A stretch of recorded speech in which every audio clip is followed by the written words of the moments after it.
The Cleveland Browns are knocking off the Tom Brady-led Tampa Bay Buccaneers in overtime, 23-17. I'm feeling good.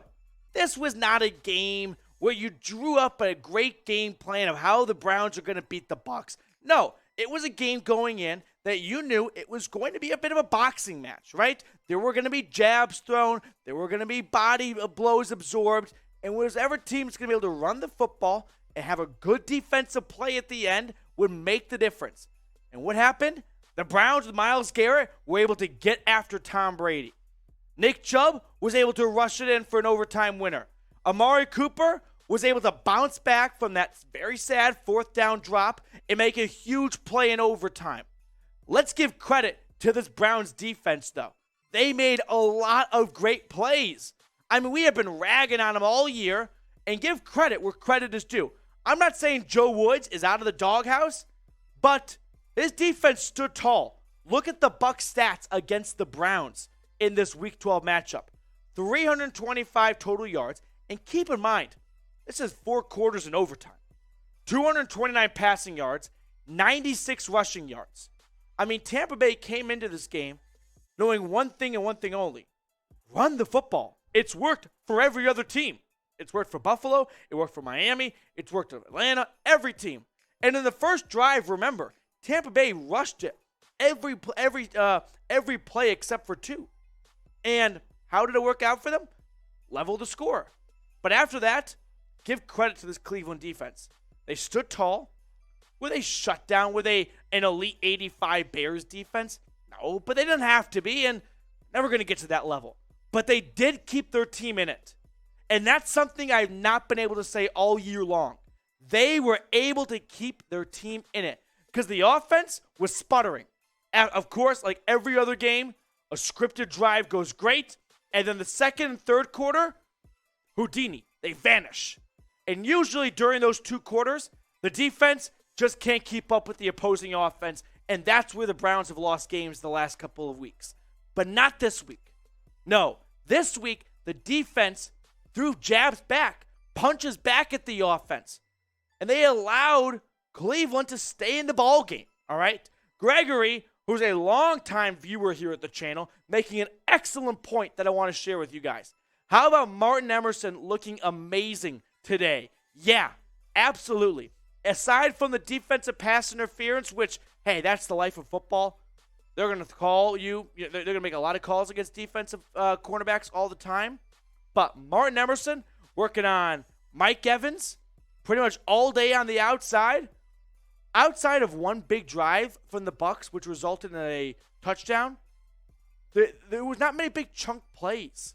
You didn't see Evans and Godwin torch this Browns secondary drive after drive. Now, I've had some celebratory drinks after this win, so bear with me if there's a stutter or two here or there. But this Browns defense, they stood tall, right? They were tired of their name being the laughingstock and the reason this team was losing in the city of Cleveland. They made some plays. Now, Jacoby Brissett made his final start, and I probably should have let off with this a little bit more. But Deshaun Watson, of course, will take over next week for the final 6 weeks, a 4-7 Browns team, and hopefully he can rattle off 6 wins. So a daunting task, but 10-7 and be the team no one wants to play in the postseason. But let's clap it up for Brissett. I mean, Jacoby Brissett, in my eyes, did a great job filling in for 12 weeks. He was better than I thought he would be in August. I mean, if I showed you the stat lines of Brissett every single week and said, hey, is that a win or is that a loss? You're probably thinking, well, with Nick Chubb and a good defense, all those games should be pretty close to wins. No, the defense stunk and the run game disappeared the last couple of weeks. But Jacoby Brissett this season, I think you got to clap it up for him.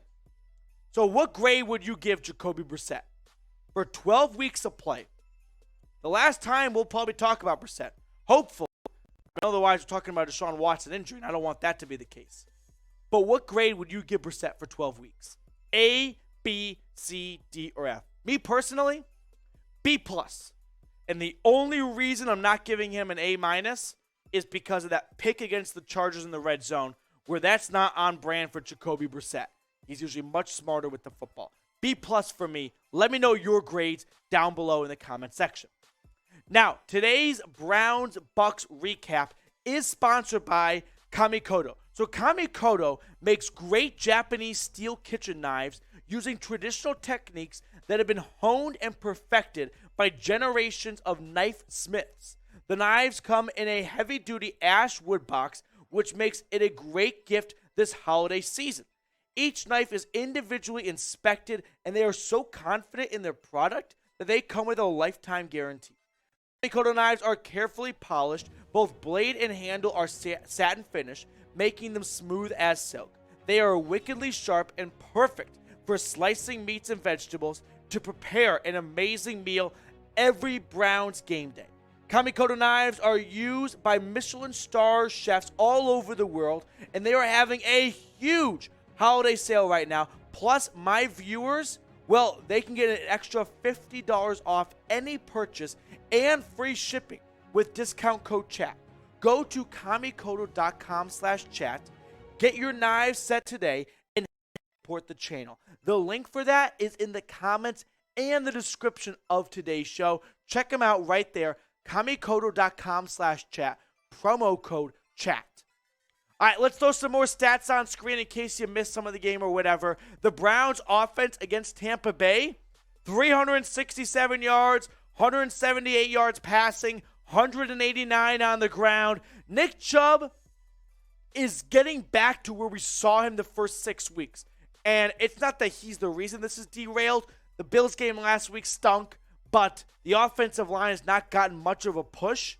But we're still seeing, just not vintage. Nick Chubb turn 1-yard losses into 4-yard gains very often. We just need to see him really start to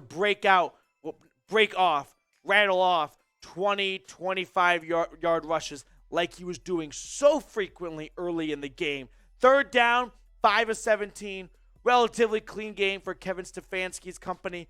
5 penalties for 42 yards. So, there's always going to be a subset of fans who want to bang the drum for fire Kevin Stefanski. And I hear where you're coming from. Oh, this team has too much talent to be 4 wins so far, and I get that. And it's hard to dismiss that argument. But what I say to you is 2 things. 1, you will not be judged until Deshaun Watson has a year and change this year and the rest of next year. That's just the way it's going to be. That, like it or not, that's how it's going to be. 2, let's see what he does with Deshaun Watson, right? That's the whole point. That Kevin Stefanski has been trying to get an all-star quarterback, and he's been propping up Jacoby Brissett and Baker Mayfield for the last couple of seasons. Now, he can't neglect the defense and the special teams, and the special teams today did show some nice returns in the punt and kick game, but let's not also just forget about the last 11 weeks of the season and forget that the special teams has been horrid and the defense has been awful. All right, if you are looking for free Browns content, by the way, subscribe. We're 11 subs away from 15,000. I'm going to level with you guys. It'd be awesome if we got there off of today's video. That's just a really cool milestone. I've been building this channel since I started at Chat Sports. We were at 1,500 subs when I took over. So to get 14,000 plus since I started last year, that's a really cool accomplishment for me. So help me out, help a fellow Brownie out, hit that big red button and subscribe. HNT in the chat saying, now the season begins with Deshaun Watson. HNT is absolutely right. Deshaun Watson, welcome. Takes over. He's been practicing with the team starting this week. He will get all the first team reps leading up to his first start in his return to Houston, which of course will be emotional filled, just like week 1 was for Baker against Cleveland. No doubt about it.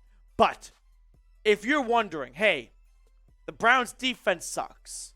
How is Deshaun Watson going to make this team any better? I get that. And you're right. Deshaun Watson won't come in here and make the defense better. That's just probably out of his control. He can keep the offense on the field more, give the defense a bigger break. Stuff like that for sure helps. But he's not lining up at defensive tackle. But what he can do is extend plays. With Jacoby Brissett, I love the guy. He's He's got cinder block for feet, though, right? Deshaun Watson is going to make plays last a little longer, which is going to allow players like, by the way, how about me? Shame, slap on the wrist. Anthony Schwartz had a touchdown today. Who had that on their bingo card? Anthony Schwartz had a touchdown. With Deshaun Watson, he might have 20. Probably not.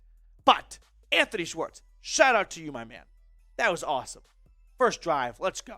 So, that is our Browns Bucs recap. If you watched our post-game show, you know we have some fun at the Browns Report during game day, and I might get a little bit off the wagon, on the wagon, whatever the expression is. But make sure you follow me on Twitter at Matthew Petey for the best Browns coverage across the board.